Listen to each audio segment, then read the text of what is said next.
Resulta fascinante, ¿eh? Intentar imaginar el proceso de fabricar un simple alfiler desde cero. O sea, piénsalo. Extraer el mineral de hierro de la tierra, fundirlo en un horno abrasador, luego forjar el metal, estirarlo hasta convertirlo en alambre, cortarlo, afilar la punta. Claro, a una sola persona le llevaría días enteros, o quizás semanas, para producir un único alfiler, y encima bastante rudimentario. Exacto. Y sin embargo, hoy en día cualquiera puede entrar en una tienda y comprar cientos de ellos por un puñado de monedas. ¿Cómo logramos este milagro de abundancia absoluta? Pues la respuesta no está en la tecnología ni en la magia, sino en una inmensa y silenciosa coreografía humana que un filósofo escocés se dedicó a observar hace más de 200 años. Y fíjate que es una coreografía tan integrada en nuestro día a día que nos volvemos completamente ciegos a ella. O sea, preferimos disfrutar del resultado final, de la comodidad, sin detenernos a pensar en la compleja maquinaria social que lo hace posible. Esa es exactamente la misión de este análisis profundo. Hoy vamos a viajar a los cimientos mismos de nuestra vida económica. Vamos a sumergirnos en las ideas centrales de La riqueza de las naciones de Adam Smith, usando también la fantástica introducción de Max Lerner. Ujú, un texto fundamental, sí. Totalmente. Y vamos a explorar el momento exacto en que el mundo comenzó a sacudirse las cadenas del feudalismo para dar paso al capitalismo moderno. El objetivo de esta inmersión es comprender el porqué oculto detrás de cada acción cotidiana. Eso es. Porque, a ver, cuando alguien recibe un salario, cuando se paga el alquiler de un piso o simplemente cuando pedimos un café, estamos participando en un sistema cuyas reglas operativas fueron descritas por primera vez en esta obra monumental. Y creo que es vital desmitificar a Adam Smith. A menudo se percibe su trabajo como un manual árido o un panfleto puramente matemático, cuando en realidad es un tratado revolucionario sobre sociología, historia y sobre todo sobre la psicología del comportamiento humano. Vale, vamos a desgranar esto, porque antes de sumergirnos en la economía pura y dura, tenemos que situarnos en el terreno. Estamos a finales del siglo XVIII. El mundo estaba cambiando de piel. Y en medio de todo esto tenemos a Adam Smith, que era un profesor de filosofía moral en Escocia. Y un personaje muy peculiar, por cierto. Ostras, ya te digo, con una vida no exenta de curiosidades. Fíjate que a los 3 años fue secuestrado brevemente por una banda de gitanos, Madre mía. lo cual parece el inicio de una novela de aventuras, no la biografía del padre de la economía moderna. Pero bueno, más allá de las anécdotas, Smith era una mente que funcionaba como una esponja, absorbiendo el espíritu de una época de cambios tectónicos. Si conectamos esto con el panorama general, vemos que ninguna gran mente opera en el vacío. Smith estaba sintetizando las fuerzas de una sociedad que intentaba eh, romper el caparazón del viejo mundo. Ajá, salir de esa edad media interminable. Y efectivamente, el feudalismo europeo estaba colapsando, pero las viejas instituciones, los gremios cerrados, los monopolios respaldados por la corona y los intereses aristocráticos aún se aferraban con uñas y dientes al poder.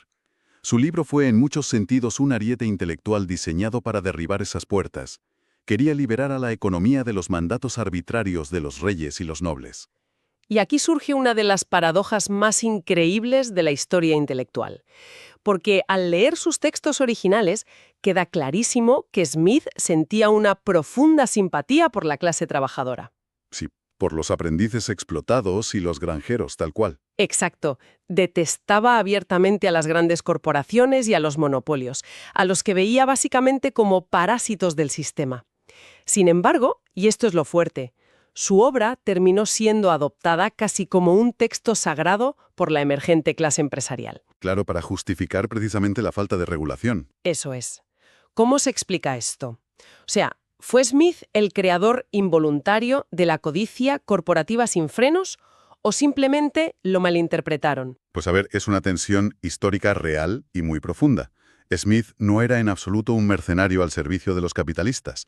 Su defensa de la libertad económica buscaba desmantelar un sistema feudal que oprimía a la gran mayoría. Vale. Pero al formular su concepto del Homo economicus, o sea, el ser humano impulsado principalmente por el interés propio, pues proporcionó sin quererlo una coartada perfecta. Ah, claro. Al decir que los mercados debían fluir naturalmente sin la interferencia de los reyes, esa misma lógica se usó más tarde para argumentar que los gobiernos tampoco debían proteger a los trabajadores de los abusos industriales.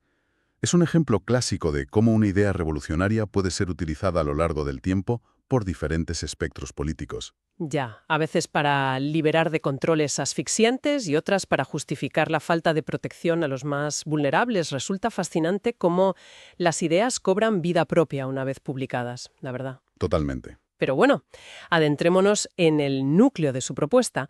Si el objetivo de esta sociedad que emergía era crear riqueza, salir de la miseria generalizada del medievo, ¿cómo se lograba? La gran respuesta de Smith no fue acumular oro ni conquistar nuevos territorios. Su respuesta estaba en la reorganización del trabajo humano. Y aquí es donde entra, por fin, la famosa fábrica de alfileres. Probablemente el ejemplo más célebre de toda la historia económica.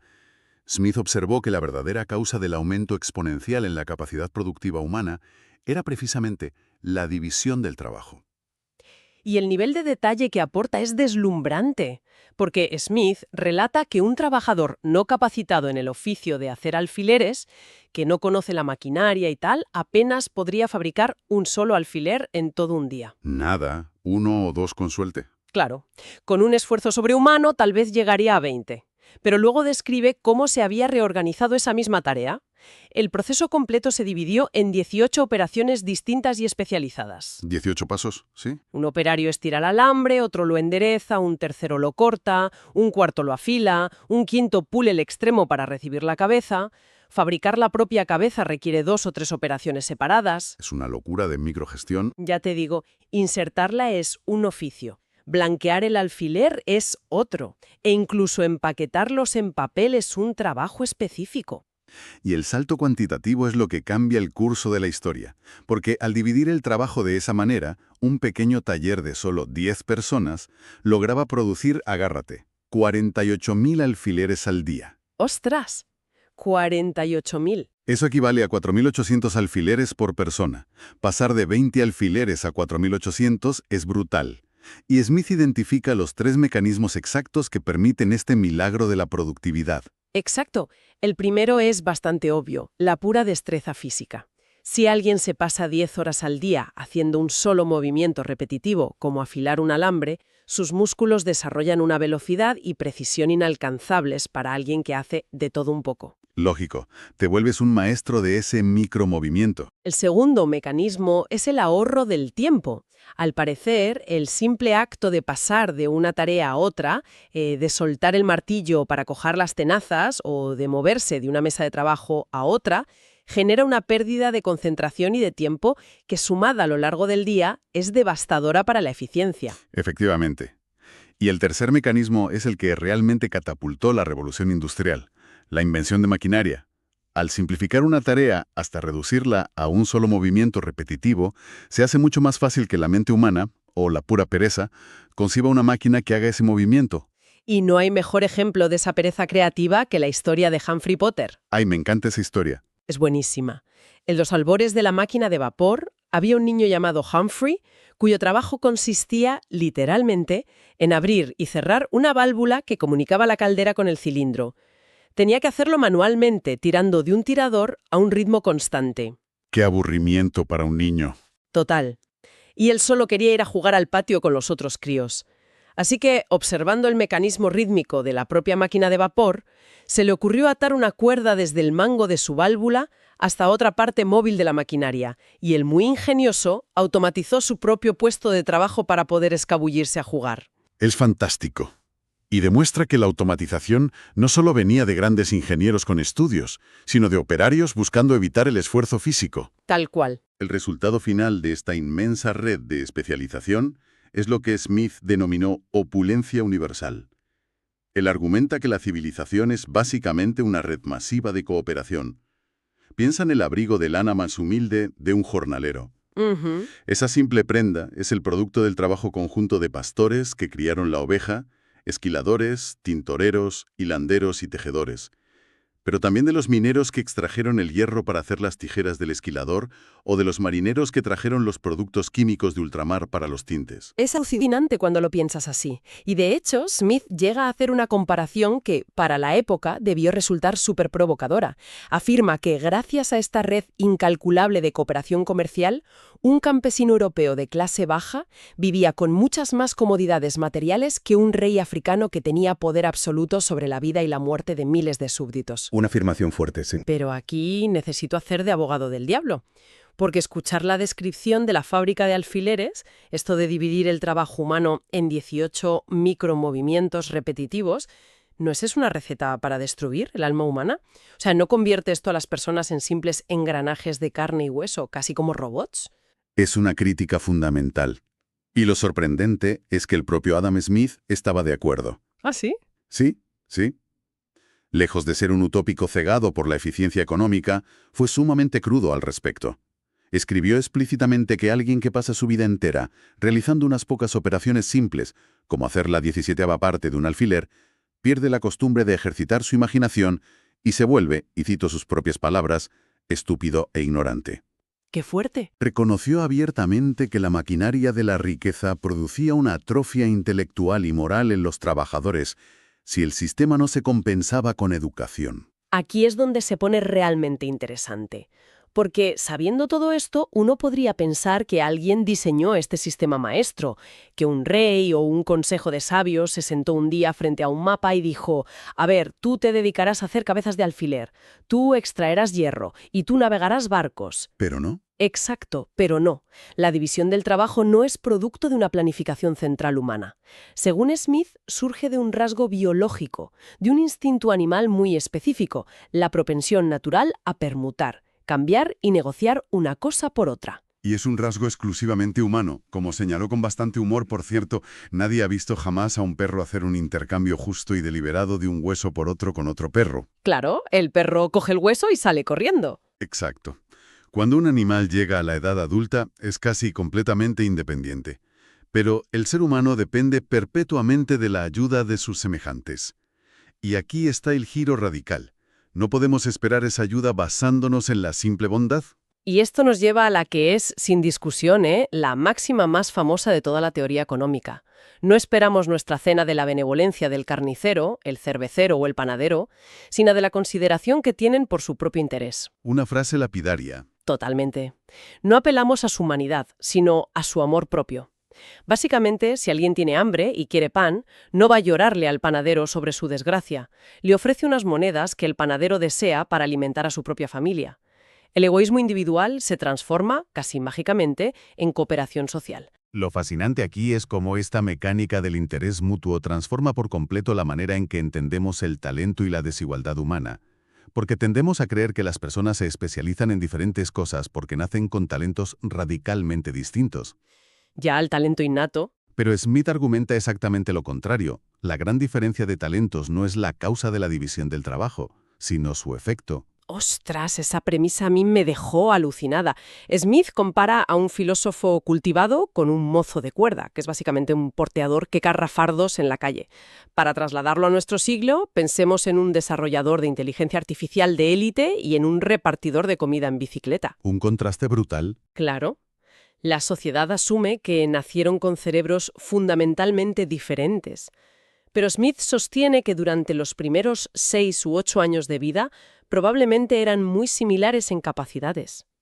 Es la necesidad de especializarse para poder intercambiar en el mercado lo que los empuja a adquirir costumbres, educaciones y hábitos distintos, separando sus caminos hasta hacerlos parecer especies diferentes. Es una perspectiva profundamente igualitaria. Ya te digo. Desafía por completo la noción medieval de una aristocracia natural del intelecto.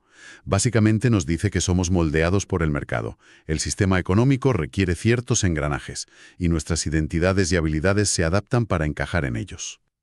Sin embargo, aunque querramos especializarnos e intercambiar, existe una barrera logística colosal, porque la división del trabajo tiene un límite físico, y ese límite es el tamaño del mercado. Ajá. Si alguien vive en las tierras altas de Escocia, rodeado de montañas y con 4 vecinos mal contados, pues no puede permitirse ser exclusivamente un fabricante de cabezas de alfiler. Moriría de hambre en 2 días. Totalmente. En esos lugares remotos, cada granjero tiene que ser su propio panadero, su propio carnicero y fabricar sus propias herramientas. La especialización extrema solo puede sobrevivir en grandes urbes donde hay miles de posibles compradores. Y esto explica un patrón gigantesco en la historia de la civilización, y es porque las grandes culturas no surgieron de manera uniforme en todo el globo. La clave de todo, la pieza que faltaba, era el transporte, específicamente el transporte acuático. La matemática detrás de esto es asombrosa, fíjate. Mover mercancías por tierra firme era una auténtica pesadilla técnica en el siglo XVIII. Un barco, manejado por apenas 6 u 8 hombres, podía transportar unas 200 toneladas de carga entre Londres y Edimburgo en unos pocos días. Una eficiencia tremendo para la época. Claro, pero para mover exactamente esa misma carga en el mismo tiempo, por vía terrestre, se necesitaban 50 grandes vagones, 100 hombres y 400 caballos. 100 hombres y 400 caballos frente a 6 tipos dejándose llevar por el viento y la corriente. La diferencia de fricción y de coste es, bueno, abismal. Esa ventaja física del agua sobre la tierra es la razón por la cual los primeros grandes mercados, y por tanto las primeras grandes civilizaciones hiperespecializadas, florecieron en las costas del mar Mediterráneo, en los deltas del Nilo en Egipto o junto a las inmensas redes fluviales de China e India. Claro, tiene todo el sentido. Las regiones interiores sin ríos navegables como las profundidades de África o las estepas de Tartaria en Siberia, pues se quedaron rezagadas porque sus mercados locales eran demasiado diminutos para permitir la división del trabajo. Estaban atrapados en la autosuficiencia forzada. Pero a ver, imaginemos que el problema geográfico está resuelto. Tenemos una ciudad bulliciosa, un mercado grande. Aparece, entonces, otro escollo masivo para el progreso humano, que es el problema físico del trueque. La famosa falta de doble coincidencia de deseos. Un dolor de cabeza logístico. Total. Pongamos un ejemplo visual para quien nos escucha. El carnicero ha matado una res y tiene carne de sobra. El panadero y el cervecero quieren comprarle esa carne. Pero claro, el panadero solo tiene pan para ofrecer y el cervecero solo tiene barriles de cerveza. Y resulta que el carnicero ya ha hecho acopio de pan y cerveza esa misma mañana. No necesita más. Así que se miran los tres. Se miran los tres, exacto. Nadie puede realizar el intercambio. Y el comercio se paraliza por completo. Es la falta de liquidez en estado puro. La solución orgánica que la humanidad inventó para sortear este atasco es probablemente la tecnología social más importante de la historia: el dinero. Totalmente. Para no depender de que la otra persona quisiera exactamente lo que uno producía, los comerciantes prudentes comenzaron a llevar siempre consigo cierta cantidad de un bien que sabían, con certeza absoluta, que nadie rechazaría. Y los primeros intentos fueron de lo más pintorescos, madre mía. Se documenta que en la antigua Grecia de Homero se utilizaba el ganado. La armadura del guerrero Diomedes, por ejemplo, fue valorada en 9 bueyes. 9 bueyes, tela. En Abisinia utilizaban bloques de sal. En otras culturas, conchas marinas, en Virginia, fardos de tabaco y en Terranova, agárrate, bacalao seco. O sea, resulta absurdo imaginar a alguien intentando saldar una deuda importante entregando un rebaño de bueyes y 20 bacalaos secos al casero. Sería una imagen muy cómica, desde luego. Es que el problema físico es evidente. Si quiero comprar algo pequeño, como una barra de pan, no puedo cortar un buey vivo por la mitad para pagar. Al dividir el buey, mato al animal y destruyo su valor casi por completo. Y ahí está el mecanismo clave que explica por qué los metales preciosos conquistaron el mundo. No fue solo porque no se pudrieran como el bacalao, Que también ayuda. que también, claro, pero fue por una propiedad física crucial: la divisibilidad perfecta sin pérdida de valor. Si cortas un bloque de plata por la mitad, tienes 2 trozos que, fundidos de nuevo, valen exactamente lo mismo que el original. Ningún otro bien ofrecía esa flexibilidad geométrica. Al principio se usaban simples lingotes o barras de cobre y hierro sin estampar. Pero claro, tener que pesar el trozo de cobre y encima realizar complejos ensayos químicos en cada compra para comprobar que no estaba mezclado con plomo era insoportable. Poco práctico, sí. Así que surgió la brillante idea de acuñar las piezas. Primero, un sello oficial que garantizaba la pureza del metal y luego un diseño que cubría toda la moneda para garantizar el peso exacto, evitando que alguien limara los bordes para robar material. Pero claro, la historia del dinero es también la historia de la manipulación. Siempre hay trampa. Las denominaciones originales de las monedas, como la libra esterlina británica o el as romano, representaban literalmente el peso exacto del metal. O sea, Una libra era verdaderamente una libra de plata. Ajá. Sin embargo, los estados y los reyes rápidamente descubrieron un truco contable letal. Para poder pagar sus inmensas deudas de guerra utilizando menos metal real, comenzaron a fundir las monedas y mezclarlas con metales baratos, manteniendo el mismo nombre oficial. ¡Qué listos! El as romano terminó reducido a la 24ª parte de su valor original. Una estafa a gran escala respaldada por la ley. Entonces, ¿qué significa todo esto? Si los gobernantes pueden cambiar mágicamente la cantidad de plata que hay en una moneda, ¿el número que vemos estampado en ella es básicamente una ilusión óptica? Y si el precio en monedas es una ilusión, ¿cómo diablos sabemos cuánto valen realmente las cosas? Esta es la gran encrucijada filosófica a la que llega Adam Smith. Y para resolverla, introduce una distinción conceptual implacable entre el valor en uso y el valor en cambio. Es lo que se conoce como la paradoja del agua y los diamantes. A ver. Fíjate, pocas cosas hay más útiles y vitales para la existencia humana que un vaso de agua. Sin embargo, no se puede comprar casi nada con ella. Por el contrario, un diamante no tiene prácticamente ninguna utilidad práctica para la supervivencia, pero su valor, en cambio, permite adquirir enormes cantidades de otros bienes. Queda claro que la utilidad pura no dicta el precio. Entonces, ¿cuál es el ancla real? La conclusión a la que llega es monumental. El trabajo es la medida real e invariable de todo valor. Eso es. El precio real de cualquier objeto no es el metal que se entrega, sino el esfuerzo y la fatiga, o sea, el desgaste físico y vital que le cuesta a un ser humano adquirirlo. Bajo esta lente, la riqueza deja de ser un montón de oro. La riqueza es, en su esencia más pura, poder. El poder de comprar y movilizar el trabajo de otras personas. Pero claro, medir exactamente la cantidad de esfuerzo y fatiga depositada en un producto es matemáticamente imposible. Ya es muy subjetivo. Depende del ingenio, del sufrimiento, de la habilidad de cada artesano. Por eso, el mercado utiliza el dinero o los bienes materiales como una aproximación burda.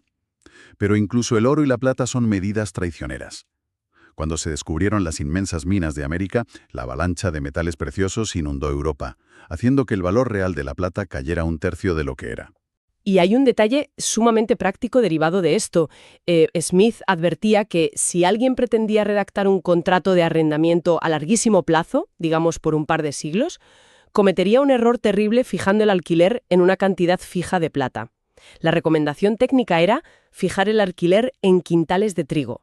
Curioso, ¿verdad? Sí. ¿Por qué? Porque la cantidad de trabajo humano, de esfuerzo y fatiga que requiere cultivar una tonelada de trigo se mantiene mucho más estable a través de los siglos, mientras que el oro y la plata fluctúan salvajemente según los descubrimientos mineros de cada época. Esto plantea una pregunta importante sobre cómo se construye entonces el precio final de las cosas que compramos en nuestra sociedad moderna. Smith desglosa el mecanismo analizando primero una sociedad primitiva, sin acumulación de capital y sin propiedad privada de la tierra. Vale, el estado inicial. En ese estado salvaje, el valor íntegro de un producto pertenece al trabajador. Si cazar un castor requiere el doble de esfuerzo físico y riesgo que cazar un ciervo, la regla matemática del bosque dicta que un castor valdrá exactamente 2 ciervos. El 100% del valor es salario. Pero claro, cuando damos el salto a nuestra civilización avanzada, la ecuación se fractura en 3 pedazos. El precio real de casi cualquier mercancía pasa a estar compuesto por 3 pilares. Ajá. El primero sigue siendo el salario, la compensación por el tiempo y el esfuerzo del trabajador. El segundo pilar son los beneficios del capital. Y ojo, porque hay que entender bien la diferencia. Este beneficio no es simplemente un sueldo para el empresario por dirigir o inspeccionar la fábrica. No tiene nada que ver. Exacto. Es un retorno económico que exige el inversor simplemente por el riesgo de haber adelantado el capital. Y es directamente proporcional al tamaño de ese capital. Y finalmente, el tercer pilar, la renta del terrateniente. Y aquí se utiliza una expresión brutal en el texto. Dice que los terratenientes exigen una parte de la producción simplemente porque, como a todos, les encanta cosechar donde nunca sembraron. Es una frase durísima, pero refleja perfectamente esa disección del precio que sienta las bases de toda la macroeconomía moderna. Permite entender la estructura invisible de la realidad. Si tomamos algo tan mundano como una barra de pan en una panadería, el precio que se paga en el mostrador no es un número aleatorio. Para nada. Una fracción de ese precio va destinada a pagar la renta del dueño del terreno agrícola donde creció el trigo, simplemente por ser el titular de esa tierra. Otra fracción se utiliza para pagar los salarios vitales del campesino, el conductor del camión y el panadero. Y la última fracción es el beneficio económico para el dueño de la flota de camiones y del horno industrial, que arriesgó sus ahorros para construir esa infraestructura. O sea que todo en la economía se resuelve en esos tres vértices: renta de la tierra, salarios del trabajo y beneficios del capital. Efectivamente, todo se reduce a eso. Es una forma deslumbrante de decodificar el mundo, la verdad. Y bueno, para recapitular la magnitud de lo que hemos explorado en esta inmersión, hemos trazado un hilo lógico ininterrumpido. Empezamos con la ineficiencia aislada de intentar forjar un alfil en solitario. Descubrimos que al dividir y especializar el trabajo humano se desata una productividad milagrosa. Pasamos a las 48.000 unidades. Exacto. Vimos cómo esa misma especialización obliga a los seres humanos a depender de la cooperación basada en el propio interés comercial, apelando al egoísmo del panadero. Observamos cómo el transporte y la geografía dictaron qué civilizaciones prosperaban y cómo la fricción del trueque nos forzó a inventar el dinero metálico. Con la historia del bacalao incluida. Tal cual. Y finalmente, llegamos a la comprensión de que todo este inmenso teatro social se mide, en el fondo, por la cantidad de fatiga humana depositada en cada objeto, dividiendo el botín entre salarios, beneficios y rentas. Es, en definitiva, un mapa magistral de la maquinaria subyacente de nuestra civilización, una red neuronal basada en transacciones y necesidades mutuas. Totalmente. Y bueno, la próxima vez que alguien mire la etiqueta con el precio de un simple café o de una camiseta de algodón, sabrá que no está viendo una simple cifra impresa en euros. Está viendo mucha historia detrás. Está viendo el resultado matemático de una colisión global de intereses. El trabajo físico de personas a 10.000 kilómetros de distancia, los cálculos de beneficio de quienes arriesgaron capital para fabricar buques mercantes y el monopolio del suelo de quienes poseen las tierras fértiles.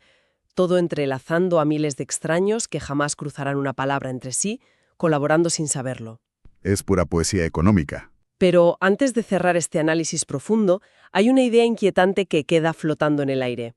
Hemos establecido, siguiendo a Adam Smith, que el esfuerzo humano, esa fatiga física e intelectual, es la única medida real del valor de las cosas.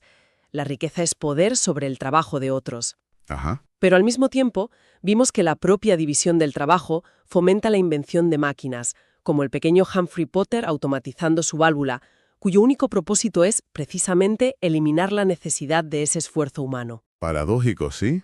Así que resulta fascinante plantearse esto. ¿Qué ocurrirá con la dinámica de nuestro mundo el día en que la robótica avanzada y la inteligencia artificial reemplacen casi por completo el trabajo humano en la producción de bienes? Si el esfuerzo y la fatiga caen prácticamente a cero, ¿dejarán las cosas de tener valor de cambio y entraremos en una era de opulencia gratuita y absoluta? Esa es la pregunta del millón. ¿O por el contrario, colapsará por completo este delicado sistema de intercambio basado en salarios, beneficios y rentas que lleva sosteniéndonos 3 siglos? Es una frontera inexplorada para nuestra especie y, bueno, ahí queda eso para la reflexión.